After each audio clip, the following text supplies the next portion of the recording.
Selamat sore teman-teman media. Ini saya bersama klien saya Ibu Linda Susanti. Kami akan menyampaikan press conference. Ini terkait dengan Komisi Pemberantasan Korupsi atau KPK dan terkait dengan Ibu Linda Susanti yang mana beliau ini terdahulu pada tahun kemarin itu aset-asetnya yang ada di Bank BCA, Safe Deposit Box Bank BCA ini kemudian diblokir oleh pihak KPK.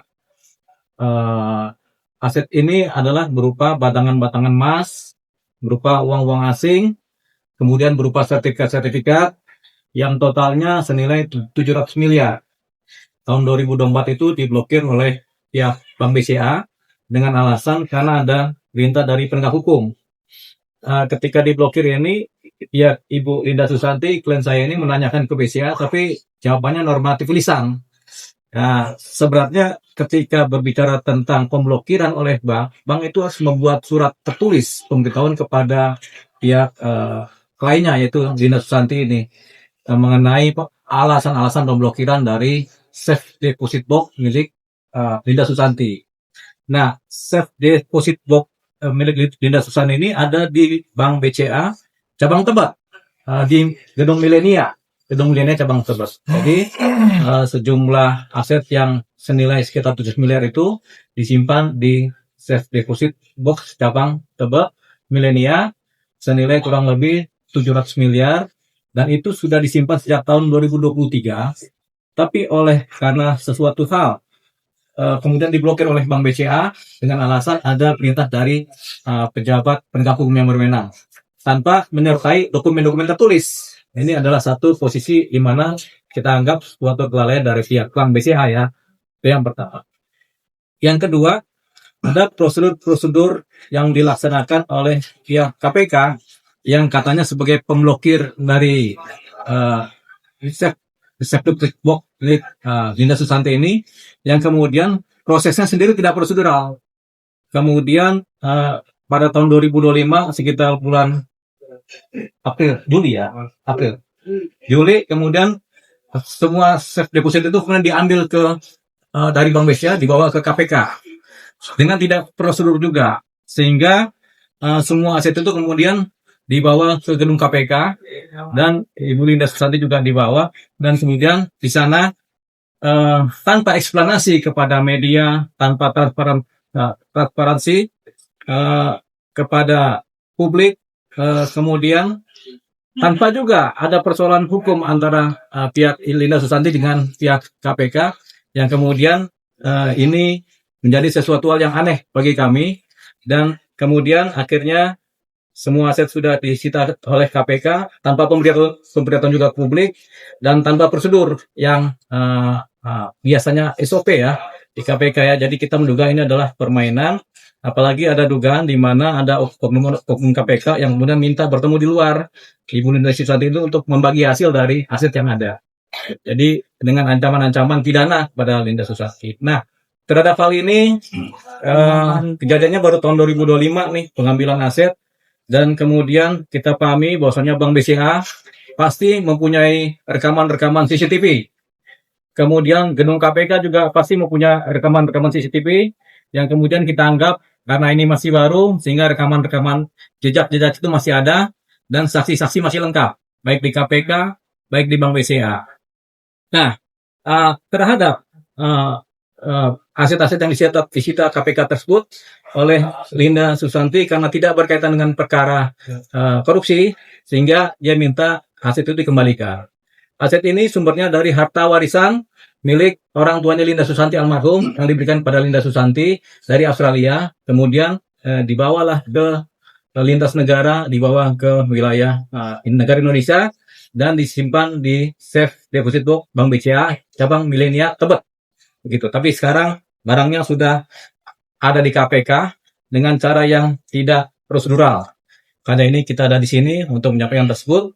Nah, akhirnya kami melaporkan pihak KPK dalam hal ini oknumnya ke Bareskrim Mabes Polri Jadi kita sudah laporkan, ini pada minggu kemarin kita laporkan di Bareskrim Mabes Polri dengan bukti lapornya ada, gitu.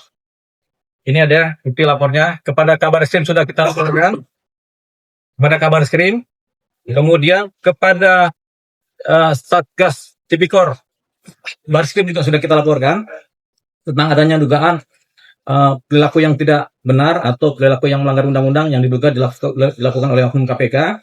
Dan kemudian kita juga laporkan ke Kejaksaan Agung sebagai suatu laporan juga, laporan kejaksaan mengenai hal tersebut, dan sudah diterima juga di Kejaksaan Agung. Jadi sudah dilaporkan ke Bareskrim, sudah dilaporkan ke Kejaksaan Agung perkara ini, dan perkara ini berjalan. Nah, kemudian untuk kepentingan pelindungan hukum terhadap Bu Linda Susanti, kami kemudian mengajukan permohonan kepada LPSK, Lembaga Pelindungan Saksi dan Korban. Kemudian sudah diterima juga dan dianggap sudah lengkap. Jadi sudah Ibu Linda Susanti sudah dalam pengawasan dari LPSK. Makanya ini kita buka dengan terang benderang kepada pihak publik bahwasanya ini ada kejadian yang bagi kami sangat berbahaya kalau ini memang terjadi di dalam lingkungan KPK. Harapan kami ini semua kesalahan administrasi biasa, tapi kalau ini ada niat yang kemudian bisa membahayakan kredibilitas penegakan hukum, maka ini akan kami buka secara terang benderang, dan kami sudah buka ini melalui pelaporan-pelaporan kepada instansi-instansi yang berwenang, gitu. Jadi Bu Linda Susanti kemudian juga pernah meminta supaya asetnya dikembalikan, tapi tidak ada jawaban dari KPK. Kemudian kami juga meminta asetnya dikembalikan kepada Bu Linda Susanti, KPK malah tidak ada jawaban, malah menganggap bahwasanya ini bukan dari KPK. Sementara Ibu Linda Susanti hanya berhubungan dengan penyidik-penyidik di KPK, Komisi Pemberantasan Korupsi ya, di Gedung Pundak, dan setiap bertemu adalah di dalam gedung KPK dengan saksi yang banyak, yaitu security, kemudian resepsionis, kemudian penerima tamu, dan buku-buku acara penerimaan tamu. Jadi itu tadi. Jadi aset-aset ini kita perjelas apa saja yang disita oleh KPK, kita sampaikan, yaitu terdiri atas uang tunai Singapura dolar sebanyak 45 juta dolar Singapura dolar dalam kondisi segel resmi, safe deposit box yang ada di Bank BCA cabang Milenia Tebet ya. Kemudian uang tunai sebesar 300.000 US dollar, uang tunai sebesar 129.000 euro, kemudian 50.000 ringgit, kemudian uang tunai sebesar 1 juta Singapura dolar. Nah, itu tadi yang disita, dan 12 batang emas masing-masing bernilai sebesar 1 kilogram. Yang semuanya dilengkapi dengan surat resmi, dan 2 batang emas masing-masing 1 kilogram tanpa sertifikat. Kemudian sertifikat hak milik atas tanah dan bangunan yang terletak di Nusa Tenggara Timur, terletak di Minahasa, terletak di Ogan Ilir, 1 buah kunci, uang tunai juga sebesar 12.000 Singapura dolar, uang tunai juga sebesar US dollar 80.000 US dollar, dan semuanya itu ada di safe deposit Bank BCA cabang Milenia Tebet, Jakarta Selatan, yang kemudian diambil oleh pihak KPK. Pengambilannya itu sekitar tanggal 11 Juli. Begitu ya? 11 Juli, di sini ada datanya. Tapi semua kronologis ini semua terdata melalui saksi-saksi dan rekaman-rekaman di pihak Bank BCA dan rekaman-rekaman di gedung KPK beserta saksi-saksi dari mereka, para pegawai, dan saksi dari pihak keluarganya Ibu Linda Susanti. Jadi itu yang kita sampaikan, dan kita tidak membicarakan secara detail ini karena ini yang mengalami adalah Ibu Linda Susanti sendiri. Jadi nanti secara kronologis Ibu Linda Susanti akan menceritakan kronologis awal mula dan asal muasal bagaimana aset-aset beliau disita oleh pihak KPK, tapi kemudian dijalankan secara tidak prosedural. Nah, kita laporkan ke mereka itu melalui laporan ke kepolisian di Bareskrim, Kemudian yang kedua kita laporkan juga di Kejaksaan Agung, dan yang ketiga sudah kita laporkan juga di DPR untuk RDP. Di DPR sudah diterima oleh Komisi 3, gitu. Mungkin dalam waktu dekat juga akan ada RDP. Kemudian kedepannya kita akan melakukan langkah, kita akan melaporkan ini juga ke Dewan Pengawas KPK dan kepada Bapak Presiden Prabowo melalui surat resmi, dan kepada pihak-pihak terkait yang terkait dengan persoalan kenegaraan. Jadi itu tadi. Nah, selanjutnya ini akan kronologis akan disampaikan oleh Ibu Linda Susanti sebagai korban. Ya, silakan Bu Linda sampaikan. Ini ceritanya agak lengkap dulu dari Bu Linda, asal usul dan awal mula sampai pada titik beliau kemudian aset-asetnya disita oleh KPK dengan cara yang non prosedural. Silakan Bu Linda. Ya, Assalamualaikum warahmatullahi wabarakatuh. Waalaikumsalam. Pertama, tahun 2022 aku adalah buyer dari jual beli tanah.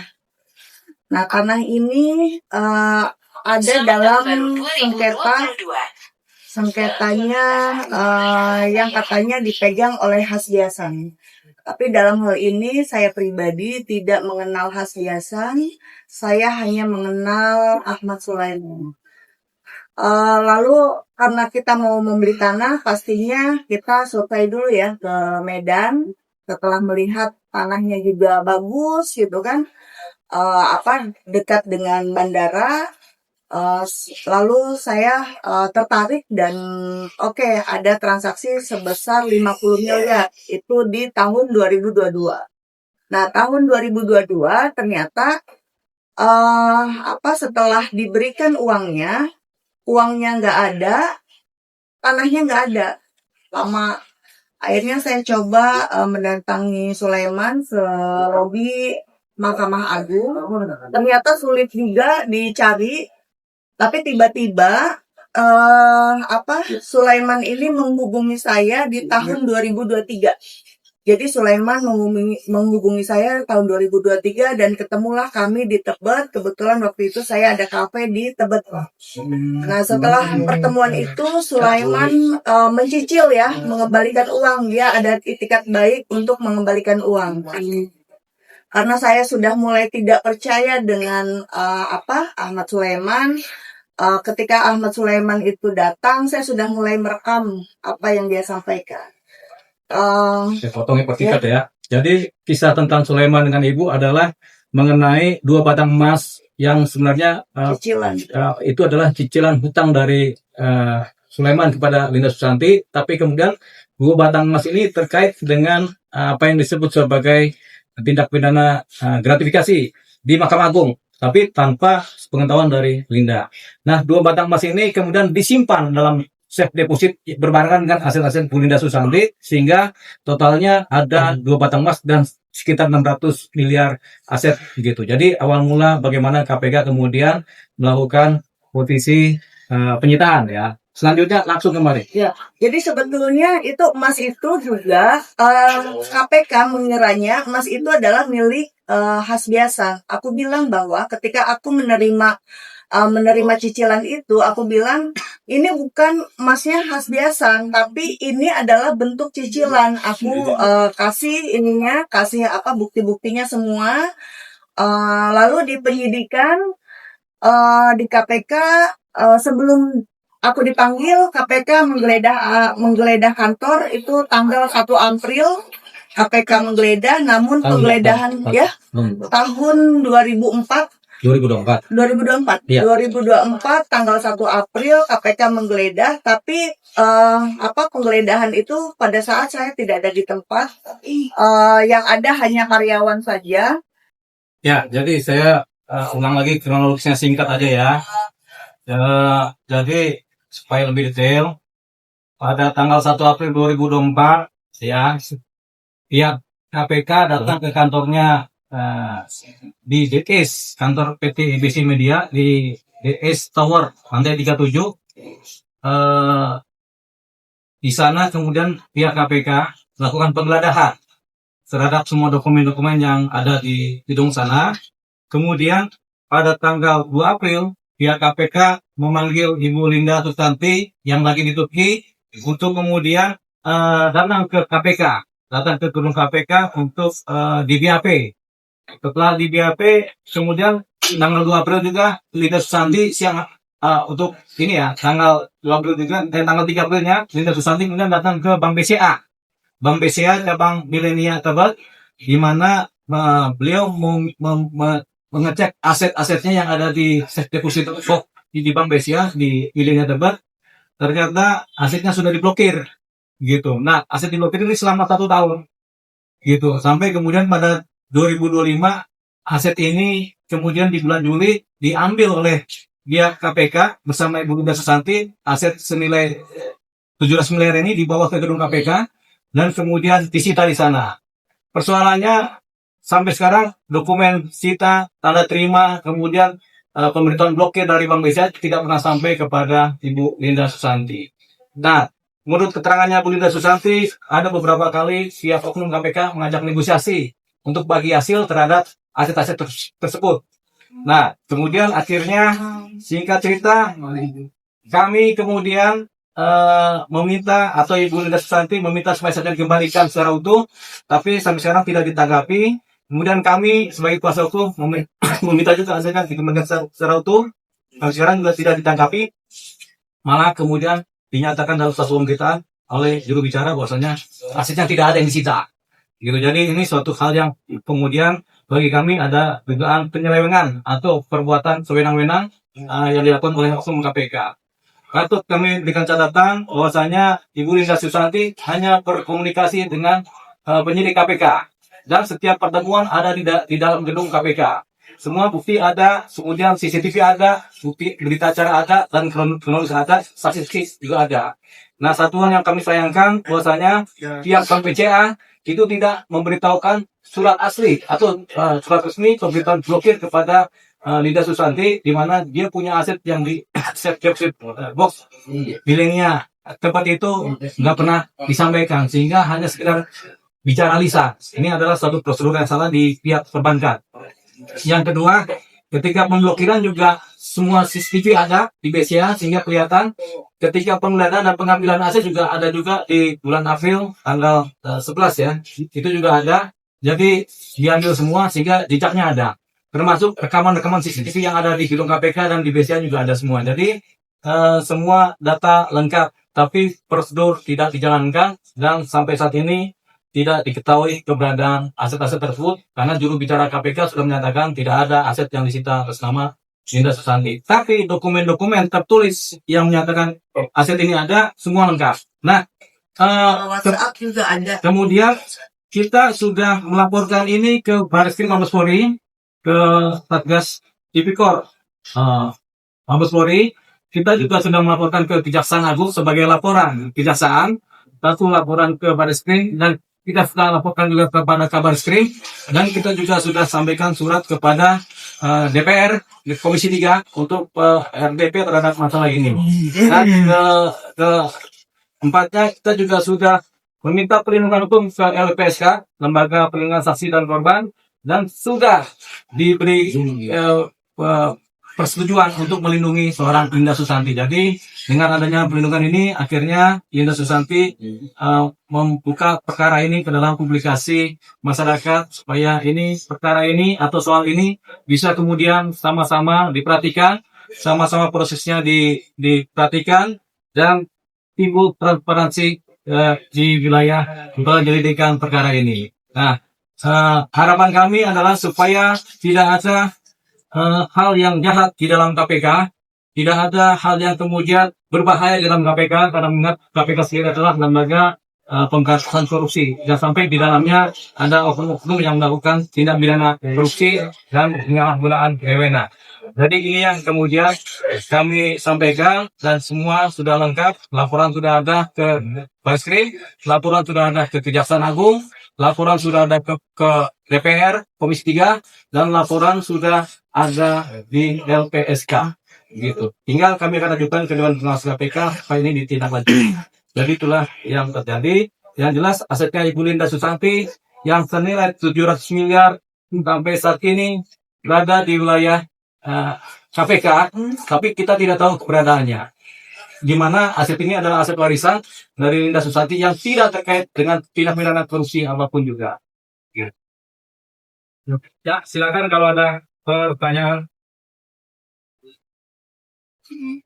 Ya, kasih tahu mungkin waktu penyitaan penanganan dokumen Ada.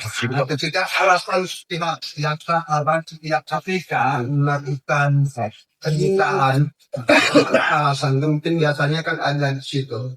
Nah, terus yang kedua, ketika dia meminta, kan ibu itu kan punya dokumen tentang harta warisan, ya kan yang tidak ada kaitan pahamnya, sehingga disita juga pahamnya apa kaitannya dengan pihak KPK kan.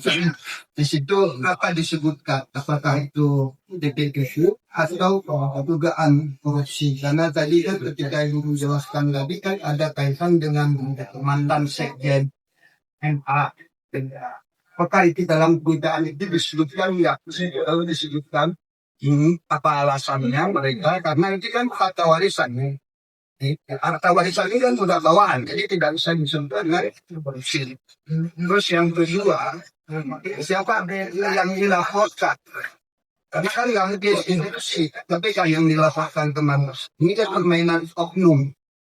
Ya, terus siapa aja yang dilaporkan ke Baris Krim Polri dalam kasus ini?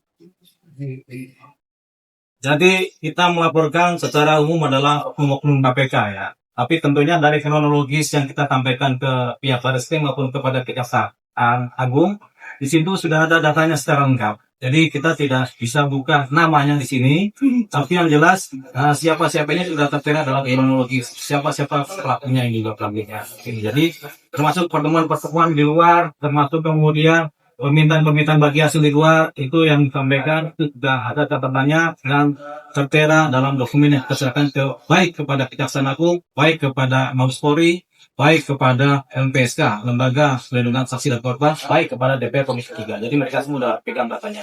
Ditambah ya, mengenai perkara yang disita itu kan saya dipanggil perkaranya Hasbiasan. Namun setelahnya ada pernyataan dari pihak KPK bahwa saya tidak ada kaitannya dengan Hasbiasan dan saya tidak dijadikan saksi. Jadi clear ya bahwa dengan Hasbiasan tidak ada keterkaitan. Nah, mengenai sumber uang, itu adalah sumber uang dari warisan orang tua, bahkan notaris dari Australia itu sesuai dengan hukum-hukum yang ada di Australia, dan tentunya itu adalah hasil jual beli properti ya, dan juga hasil tabungan orang tua saya karena saya anak tunggal. Itu. Jadi saya pun dari Australia ke Indonesia juga sudah melakukan sesuai peraturan di Indonesia. Jadi adanya perjalanan uang kertas asing gitu dan sudah sesuai, bahkan sudah bayar pajak. Terus ibu ada nggak dokumen dari pihak KPK tentang harta-harta yang disitakan? Tidak bisa mereka kayak maling mengambil, tidak ada. Ya, ada. Tidak ada pemberitahuan kan bahwa Ini sudah ada datanya lengkap semua, misalnya semua serba KPK ya, KPK, sudah dengan nomor juga ada. Tapi ini udah diingkari. ya makanya tadi kan dibilang bahwa oleh jubir itu tidak ada penyitaan. Berarti kalau ini ada berarti kan mereka bohong kan, maling. Jadi, berarti kan. Artinya saya ini menerima dari penyidik KPK ada buktinya dalam bentuk PDF dari WhatsApp. Jadi WhatsApp itu tidak pernah saya hapus, bahkan setiap kali ada komunikasi saya rekam di handphone saya. Jadi Anda surat-surat panggilan semua dari KPK, termasuk ada penyitaan yang ternyata nggak seluruh juga. Nah, gitu. Jadi ini bawa tangan semua nih, tapi ada nomornya untungnya sini. Gitu. Jadi Terus boleh tahu nggak bagi yang kena tangan surat penyitaan itu siapa? Pak pimpinannya langsung. ini kita langsung nih, direktur penyidikan. Pak Asep. Ya, ini ada. Pak Asep Guntur. Iya. Ya. Ya, dan saya waktu itu di BAP-nya oleh Satgas 10. Ada Arif, saya berhadapannya dengan Arif. Yang diduga bernama Arif. Iya, yang diduga bernama Arif. Entah itu Arif itu nama lengkapnya Agus Ari Wibowo. Boleh nggak pengacara kami menyebut bahwa salah satu yang dilapor itu aset dulu. Silakan saja, tapi bukan kami ini, Bud ya. Tapi cuma ceritakan kronologis karena ini masih sifatnya kan penuh penelaahan oleh Ya, pihak. yang pasti gini, kita nggak saya pribadi tidak pernah ketemu dengan orang di luar KPK ya. Kan dibilangnya bahwa saya khawatir ditipu sama orang lain, itu enggak, karena saya tuh juga hafal wajahnya gitu kan, hafal pada saat BAP, hafal pimpinan KPK, jadi bukan ketemu dengan orang di luar KPK, tapi memang oknum KPK yang di dalamnya sendiri. Dan waktu itu oleh Satgas 10. Untuk pemimpin saat itu siapa? Pemimpin saat itu KPK siapa pemimpin atau Asep Untung.